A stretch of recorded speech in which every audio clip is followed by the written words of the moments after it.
Welcome to another episode of Power Alphas. I'm one of your co-hosts, Sabby Piscitelli, and as always, my beautiful fiance, Mandy Saccomanno. How you doing, baby? Looking tan and jacked. I just said I don't think I'm that tan.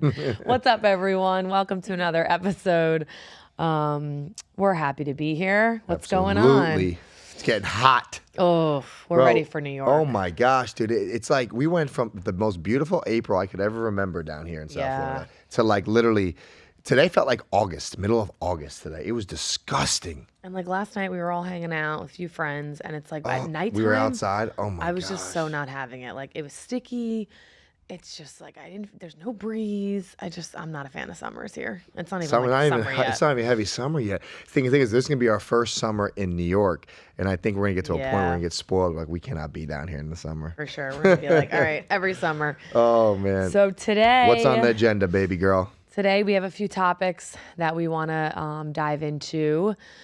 We're going to chat a little bit about the upcoming NFL season schedule. They're released. You're going to really chat about that mostly. I talk about it a little bit. Big topic, balancing friends versus relationships. It's interesting. I think that's going to be a good one. That is interesting. And we have a lot of emails because we didn't answer some emails even last week. Yeah, we have a lot of emails, so it's gonna be another good one. I'm excited. Yes. Let's jump right in. Let's get to it. So, so the NFL season 2024 just came out, huh? Yeah, the schedule just got released. Yeah, or 2025. No, it's 2024, babe.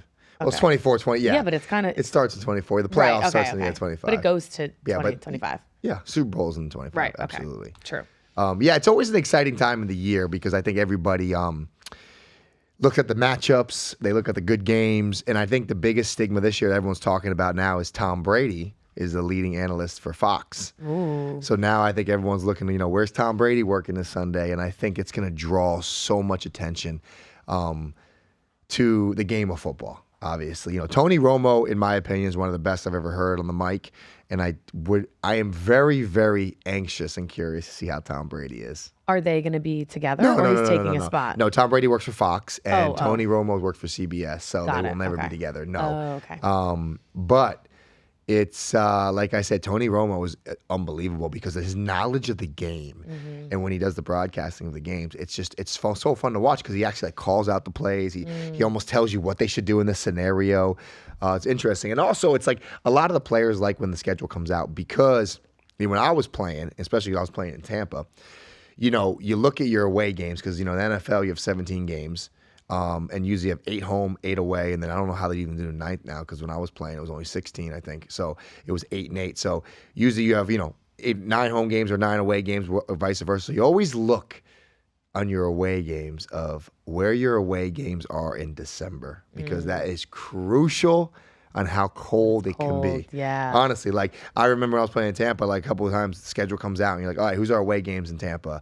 And if it's like Buffalo, Cleveland, Green Bay, you are like, we are in for a rude awakening. Yeah. So that's always exciting part of the when the season schedule comes out. All the players kind of look at their matchups and I could see that. Where they're playing. And a lot of these diehard football fans, like, want to see the Monday Night Football games and they want to see like, what good matchups come on.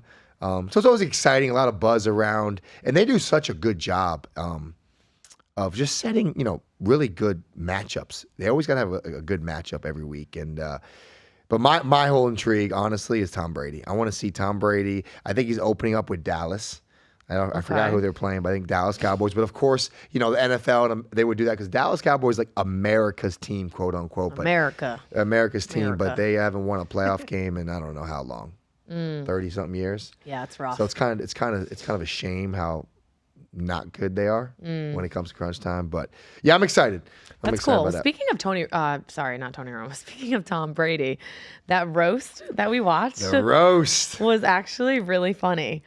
But we were talking about it afterwards, and you just told me about like how much money he made, and I was like, I guess there was a lot of criticism of like why someone like him would do that kind of roast because like why would he need to get like roasted? But what was it, 25 million or something? He said it. He got 25 million. But did you see some of the interviews on Instagram or like just the videos that he regrets it? I think he said I didn't see that. Yeah, he said the one clip I saw. I think he was on the Pivot. he said that all the jokes that were about him, it was funny. He was laughing, but he said that it really bothered him that it affected his kids. Oh, yeah. He said like with his mom, obviously with his wife. So that he didn't. He said I didn't see the whole clip, but he said he probably wouldn't do it again. Yeah. Well, you could kind of see his face during some of the jokes. And, obviously the main one was about Giselle and everyone kind of poked at that. And then when he brought up the kids and then when he brought up the other one when he got up and he was like, don't say his name again. Oh, yeah. No. So I saw one of the comedians that was on stage that performed. I don't know his name. I'm going blank right now. But they were all great. All the comedians were great. Oh, everybody was great. Nikki. No, not the woman. I know, but she was great. She killed it. I thought she was the best. She killed it. She killed it. But I watched a podcast the next day, and he said that there was two things off limits that Tom said. That was his kids, and then Robert Kraft. Robert Kraft. Happy ending massage that he got caught. Yeah. Speaking of Robert Kraft, though, I heard. Ooh, I want to hear this. I heard there was a lot of animosity, or there was a little bit of tension between Bill Belichick and Robert Kraft. Really? Because Robert Kraft, obviously the owner of the Patriots, and Belichick's the greatest coach of all time. And I think Belichick might have thought he did him wrong last year by firing him, or releasing him.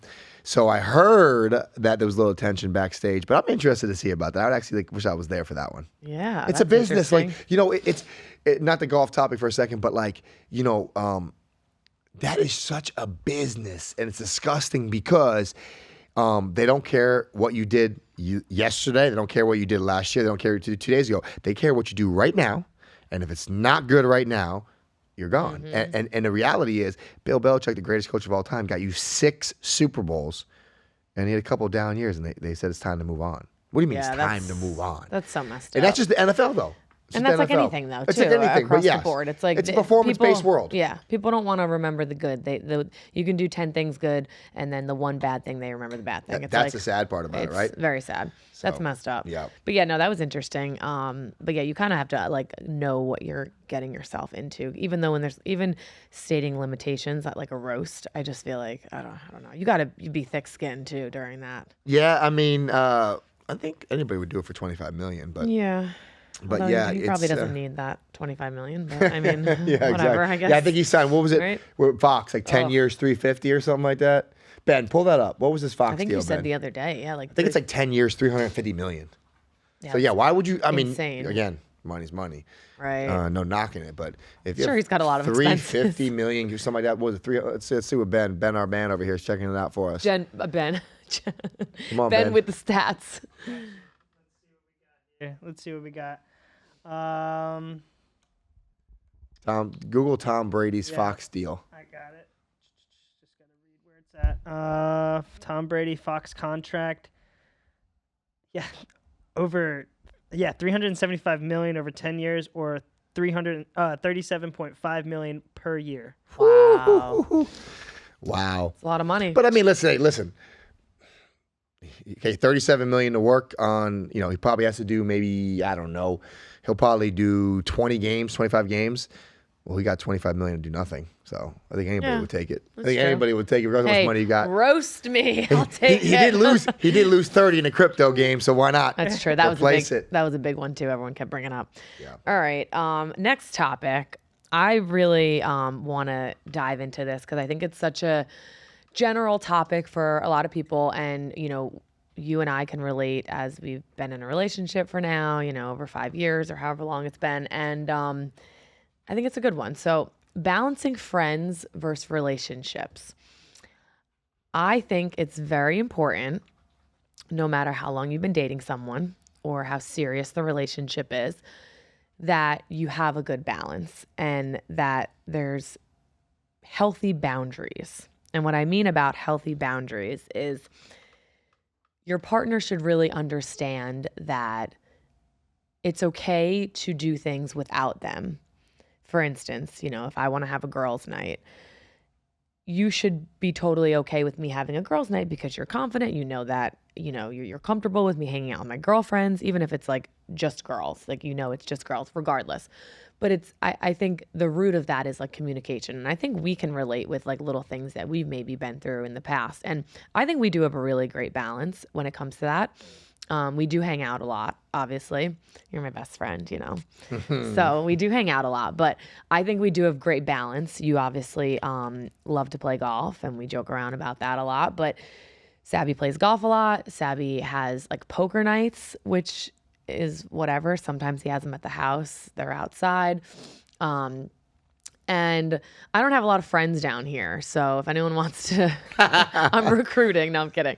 But, you know, a lot of my friends and family are up north. So I'm excited for the summer. But I think it's really important for couples to have that balance. And I think a healthy relationship is a relationship that allows that and doesn't, you know, make their significant other feel bad too about like doing something. Like I've been around people and, you know, girlfriends that have been in relationships and it's like, oh, I don't know if he's going to let me do that. Or I don't know if, you know, she or he or, you know, is going to be okay with that. And it's like, what do you mean let you do that? Like, and it's something, nothing like it's like going on a trip with some girls or whatever it may be. It's nothing crazy. It's like, is that person not comfortable or not confident enough to allow you to do that? But there's a catch to it too, though, because I think we've been down this road and I'm at fault for it too. Communication and the way you communicate it to your significant other to make sure they understand that it's, you know, something that you're just going to go and hang out and they feel comfortable about, instead of like, let's say it's the day before and you're just like lay it on them and you're a little like quick about it, which I think I've done before, not really with hanging out with girlfriends, probably about other stuff because I just forget things.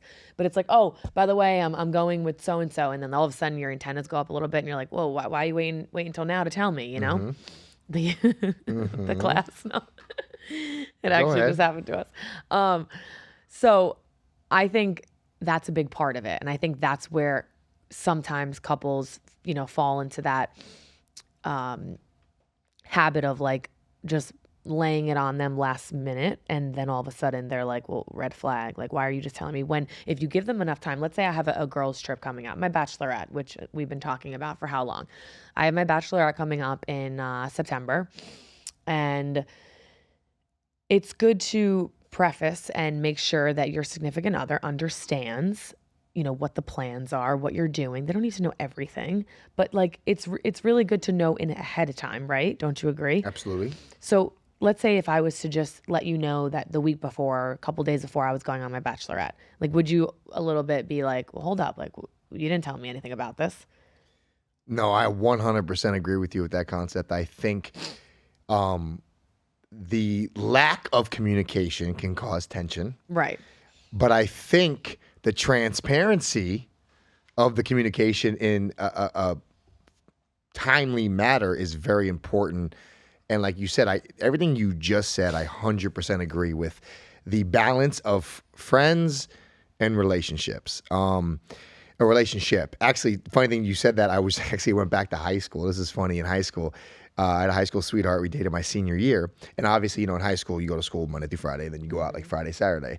I remember when we were dating after football season, like she would go out with her friends on Friday night. I'd go out with my boys on Friday night, and then Saturday night would be our I night. used to do the same thing. Yeah, so you probably did the same thing in high school. Yeah. But I think as you get older, I think that balance is very important from a concept, a perspective of the trust issue also as well, right?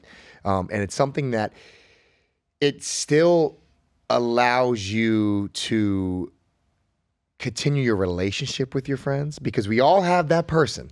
Oh, we and do. I can call them out right now. I was getting there, but we're not calling them out. No names. No, we're not calling no names out. But I'm saying my friends, your friends, we all have those people who, when they're single, they don't stop calling your phone. They want to hang out. They want to do this. And all of a sudden they meet somebody and then they're nowhere to be found for months or years. Yeah, that was or my whatever. next one I was going to bring up, because we all have that one person. Absolutely. You don't hear from them, and then all of a sudden they get in a relationship and you literally, they're gone. And then the best is when some shit hits the fan with the relationship, what do you think happens? They call you and you're like, oh, what's going on? And it's like, oh, we just had a breakup and blah, blah, blah. And it's like, you know, you want to be there for your friend, but it's also like you haven't talked to him. Yeah, where have you been for the last 6 months? Like, but I think the question you said is the balance is very important, and it also creates a trust issue too in a relationship, right?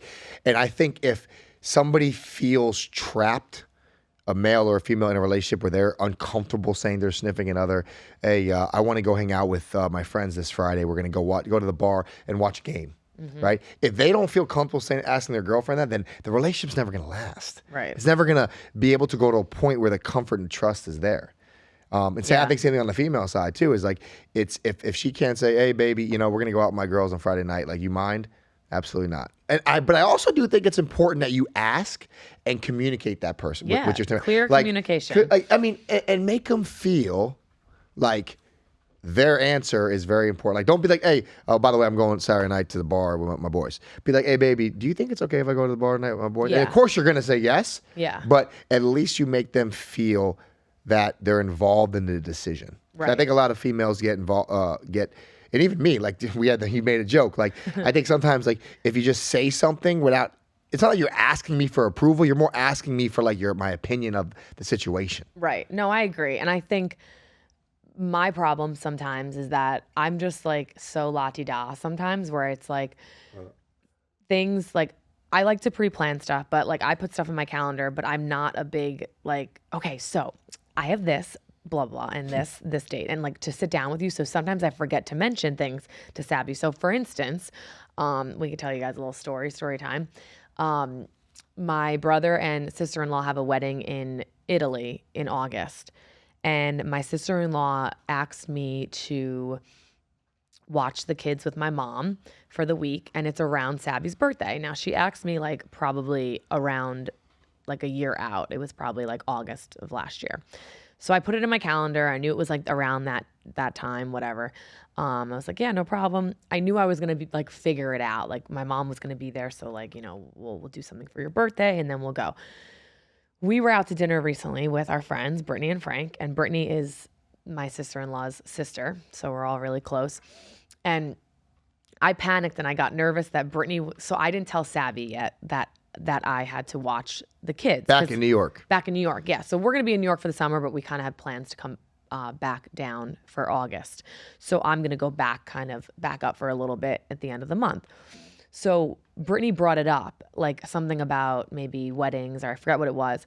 And I remembered that I forgot to tell Sabby that I had to do this. So I kind of panicked because I thought Brittany was going to say it to you. So that's why I was like, well, wait, I was like, oh yeah, babe, by the way, and I did it the wrong way. I'll admit, I apologize. I said, oh, by the way, around your birthday, I have to go and watch the kids a little bit, like, and you were like, wait, what? I thought we were going to be, down here for my birthday with my friends and family. And then of course I got defensive and I was like, I threw you such a banger last year. You shouldn't be, you don't need another party this year. We're going to do something. So it turned into a little tiff, but we figured it out. But that was where I was wrong. And I admit that I was wrong because I didn't communicate it well enough.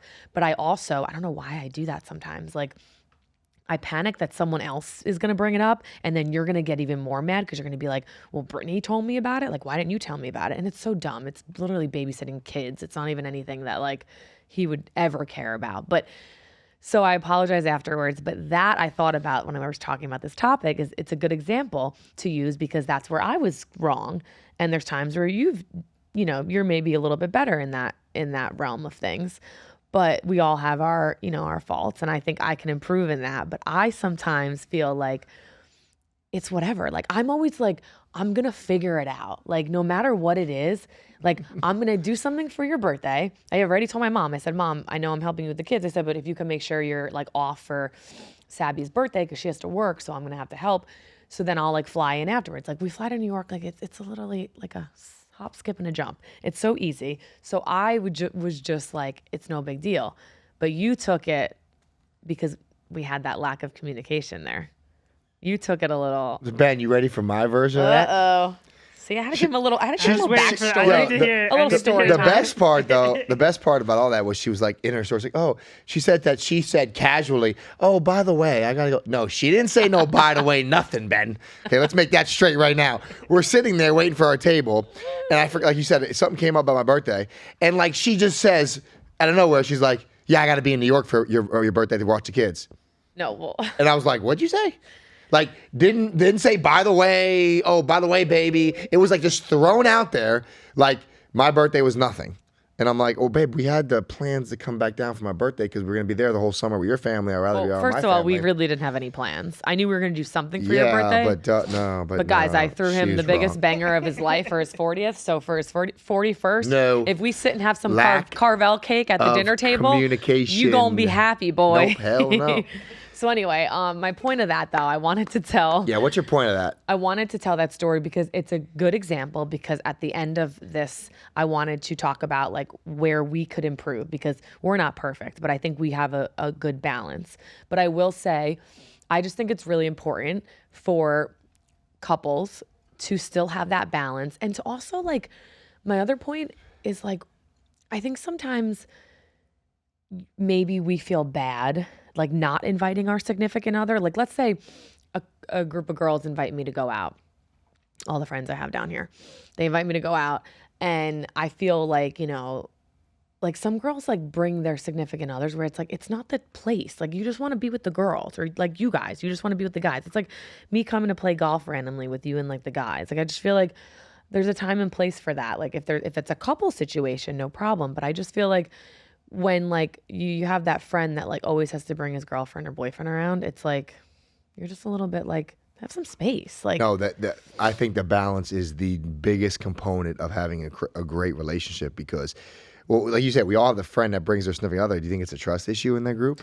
I think you look at that it's also couple, like is it a trust issue? But then they sometimes get defensive in the fact of like, they just be like, oh, we're so obsessed with each other, and I'm like, okay, well, that could be a little unhealthy too. But you know what? It's also like, as much, and I say this to you now, as much as I love being with you, as much as I love spending so much time with you, I love being together, but I also love having my time, that it actually grows my love for you more. Yeah, like, it makes me excited to come back home to you, or it makes me excited to spend the next night with you. Like, and that's why, like, for me as a man, and I think we talk about this a lot, I think everybody listening to the show, they need to find their balance, right? Not everybody's balance is the same. Not your balance is the same. My balance is the same. Like for me, like, I'm at a point in my life where I try really hard to be the best fiance. And I love being with you every day. But if I'm with you every day, I think our relationship will actually hinder, because there's going to be too much tension. There's going to be too much animosity sometimes. Like, being apart, it grows the relationship stronger. So you going out with your girlfriends for a night, or me going out with my guys for the night, or playing, like, I don't like go out. It's more like poker, or like we golf or whatever. But like, if I want to smoke a cigar, go smoke a cigar, like, that's what I do for my boys. Like, that's our time. But like, it's actually, I think it makes our relationship way stronger in the long run. I agree, because the anticipation, you give yourself enough space where it's like, oh, I can't wait to go home and spend that night with, you know, my significant other, because I've had my girls' night, and I have my girl time or boy time, whatever it is. And I think the significant other, it's very important to like not make them feel bad or feel like don't support it. Yeah, support it, and like don't belittle. Like, don't belittle them in a sense. If I can give some advice to a man out there, be confident in yourself to let your woman go out, and don't bug her, don't bother her, don't ask where she's at every 5 seconds, because a female will know if you have that jealous trait. And some females are a little despiteful out there, and they might see that, feel that, and actually, you know, dabble in the waters over there. But if you give a woman their freedom, and you have all the trust, when you have all the confidence in yourself as a man to know, hey man, if she cheats on me, she loses me.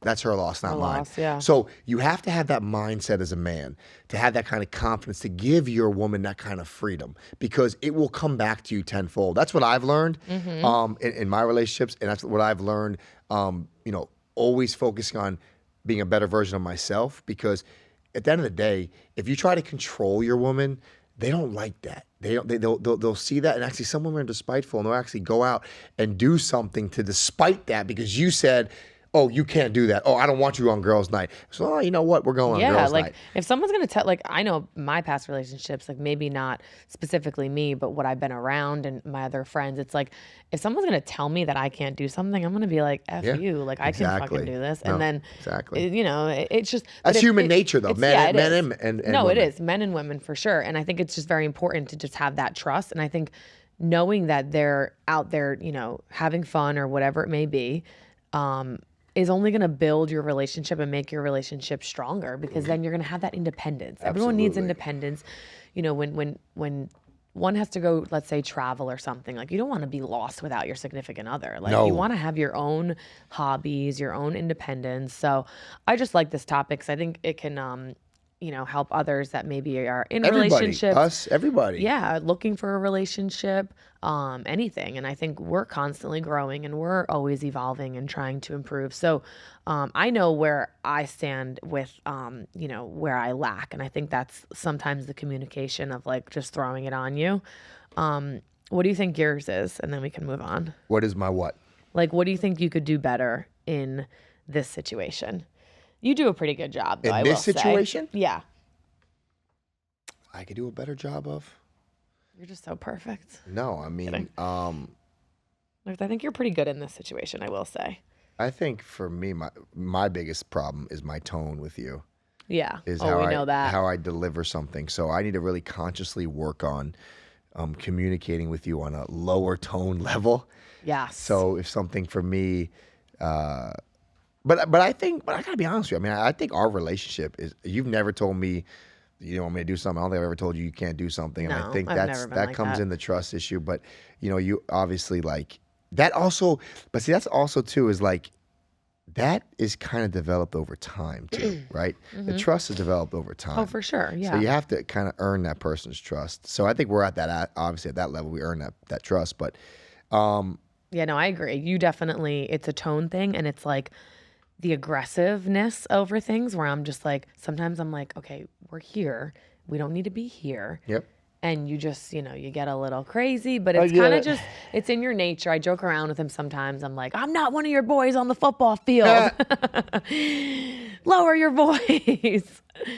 So, good okay. topic. Anyway. Let's read some of these emails. Yes. Okay, I love so emails. We have some emails to answer. One of them is from Peter. Hey, Mandy and Sabby. Mandy, congratulations on your decision to go back to bodybuilding competing. It was just announced that they are bringing back the Victoria's Secret fashion show after a 4-year hiatus. Ooh, would you ever do it? Should we start a campaign to make it happen? Yes. So that actually has been like, oh my God, that's like an ultimate dream. It's kind of far-fetched in a sense because unless they change, which they have changed over the years, like the model, prototype look, really, really tall and really, really skinny. Obviously, I'm not either of those, so I don't really fit that mold. I'll never forget, I actually, back in the day, before fitness and all that, I went into Wilhelmina's office in New York. I had someone got me an interview, I don't know. And they told me that I was too muscular and too, I just didn't, I'm not that shape, which I know I'm not. And even then, it was before I was even lifting. So I would love to go back to Wilhelmina today, from who I am. And be just like, a big F bitch. you. Look at me now, look bitch. At me now, look at bitch. me now. But regardless, they have changed a little bit, especially the Victoria's Secret fashion show with their models being a little bit curvier and not just that stick figure. Look like you haven't had a cheeseburger in 7 years type of look. Yeah, so I think they get away from that look. Yeah, but I do love watching the Victoria's Secret fashion show. That would be an ultimate dream. So yeah, Peter, if you want to start a campaign to make that happen, I'm so down. But to kind of piggyback off of that and the competition that I'm doing in August, they do emulate the Victoria's Secret fashion show, and that's where they got it from with the wings and the costume part with the fitness side of it. So the fitness girls come out after they do their morning show, and at night they come out with their crazy theme wear look, and it really looks like a Victoria's Secret fashion show. It's really cool. So, but that's really cool that they're coming back. I can't believe it's been 4 years where we haven't seen a show because I used to always watch it. So, pretty cool. Next email from Greg. Hey, Mandy, big fan of the pod. You are absolutely smashing it. Was wondering, as avid gym goers, what are some of your gym pet peeves? Ooh. I myself found out one of mine the other day when some guy turned up who was more ill than a Victorian era orphan. What? He was coughing, hacking and spluttering all over the joint and not even trying to hide it. The last thing you'd want to see in a place you go to stay fit and healthy. Anyways, look forward to hearing your answers. Just keep killing it. Sending big love from Greg. That's gross. That is first kind of gross, Greg. Like that someone was even doing that. And that's like sometimes what you have to worry about public gyms. Yep. Because like people are just disgusting and they don't clean and they're like sneezing all over everything and, you know, bodily fluids. Ugh. But anyway, Sabby and I like to work out in our gym, garage gym, to avoid that. That's probably the number one reason I love to work out at our home gym is because I've had the privilege never to really have to go to like a public gym really. I mean, in high school I had to a little bit, but you know, once I got to college, obviously you got a beautiful facility and weight room. Then you go to the pros, you have a beautiful facility and weight room. And then obviously WWE had his own facility. So I've had like the privilege to work in like private gyms, right? Yeah. But of course I had an LA membership when I was in Orlando. I used to go there. You hated it. Oh, it's just so aggravating to What's watch. What's a pet peeve? A pet peeve is like, for me? Yeah, for you, like at a gym, if you were at a public gym. A pet peeve is like 90% of people are there to conversate and interact with people. Annoying, I know. And they don't even actually work out. Yeah. That to me is a pet peeve. It's like you ask them, you go to ask them when they're on a machine, they're texting, they're not even using the machine. Hey, how many sets you got left? And it's just, it's crazy. Sorry, but I saw one, the best one the other day actually, and it was in Wellington. The girl was reading a book on the hip abductor machine, and I was waiting for it. And I'm like, oh my God, she's reading a book. Wow. Like, how much could you be reading in between sets? Like, it's one thing on your phone, you check it, whatever, but reading a book? Yeah, no, listen, everyone who goes to the gym, if you're in your fitness and your health, go there for an hour, put your headphones in, focus on what you got to do. It's not social hour. It's not show off hour. You know, you don't have to show off to everybody what you think you can lift. And you know, another pet peeve of mine, I don't know why this is a pet peeve of mine, but like, it's kind of funny when I watch people walk in the gym. They only like warm up and they try to like put all this weight on, try to impress people. And it's like they struggle. And I'm like, bro, what are you doing, dude? You're gonna get hurt too. You're gonna get hurt. You didn't warm up. Yeah. I watched you just walk in the gym. Yeah. Like, Same. and it's just, I think, you know, people are not there, and that's why I don't think I could do well at like regular public gyms, because I just, you know, I try to. If I do, I put my hoodie on, I put my headphones in, I look down, I don't focus on nothing else. I just realized that I think I have a lot of pet peeves at the gym. Now that Yeah, we're I talking think we about all it, I'm do. just thinking, like, what about lately? I don't know what it is, and maybe it's these kids like in high school and stuff. They come to the gym like in their pajamas and slippers. I'm like, where are your sneakers? Babe, you got a lot of pet peeves. I know. Even how clean you are. You got the Lysol wipes everywhere she goes. I wipe everything because it's disgusting the way people are. Ugh, I get so skeeved out. So, Greg, we're with you on that. That person should probably clean themselves a little bit before they touch anything. But anyway. Is it okay to address that? Like, say to him, like, hey, you shouldn't be coughing while you're at the gym. Like the etiquette. Yeah, what's the etiquette? Like, have you guys, is there a rule or do you know?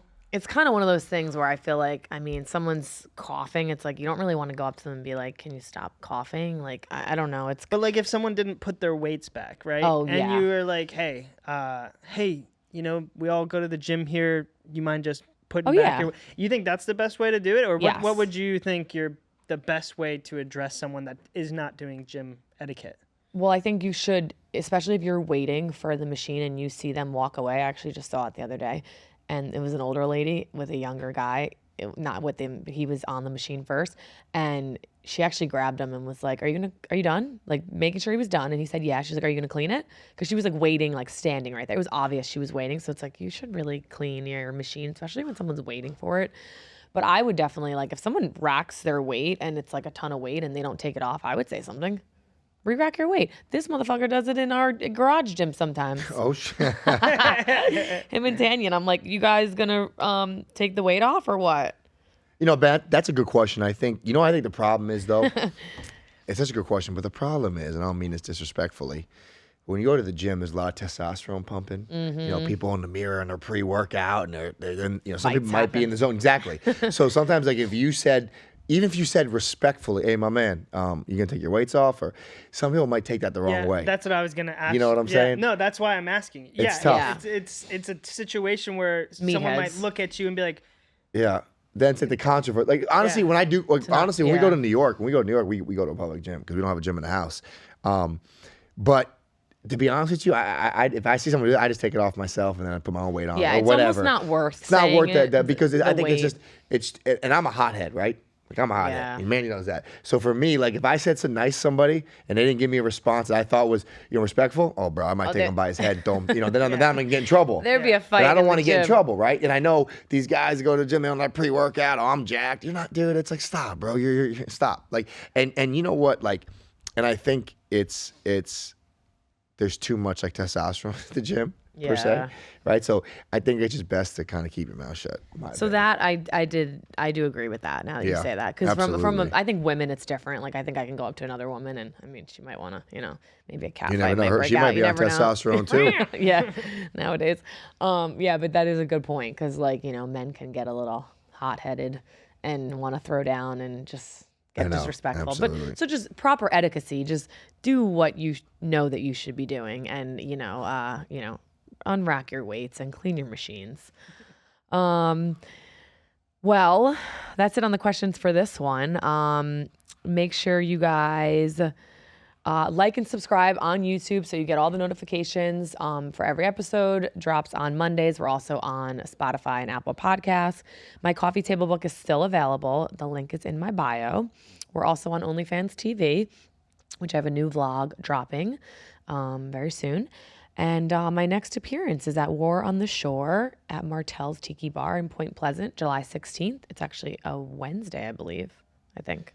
And before last thing, I want to start teasing that Mandy and I have a health energy drink coming out. Oh, yes. It's still in the works. I know you wanted to drop that. Not anytime soon. We hopefully it's soon. I like to wait. But it's like to throw it out there that it's coming and get excited for it. We wanted to create a drink that we support our lifestyle, what we stand by, what we stand for, what we preach. So we're really excited about that. It should be in the next month or two, but we'll definitely talk a lot about it on this podcast. For sure. Well, thanks for listening, guys, and we'll see you next time.